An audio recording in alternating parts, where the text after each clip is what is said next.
The House of Representatives don pass one bill for second reading wey go make the 2024 budget continue to dey work till December 31, 2025 instead of June 30, 2025.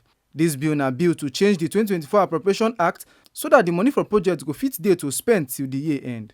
The Majority Leader Honourable Julius Ihonvbere, wey Deputy Majority Leader Honourable Abdullahi Halims represent, explain say dis ex ten sion na for the capital part of the budget and e beg members to support am.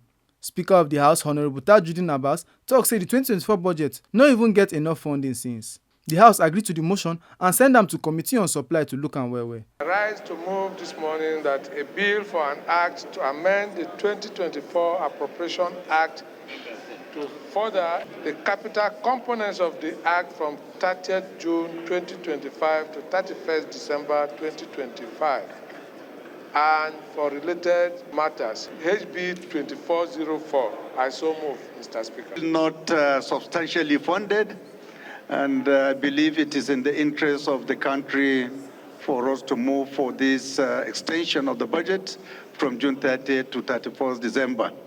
So I think without any going for debates, with your kind permission, we put the question again.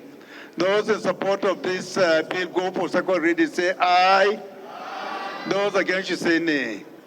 That is have it. Make una no forget say, as we see am, na so we dey talk am. We no dey take blame. Oyifemi Onosimo, TMC News.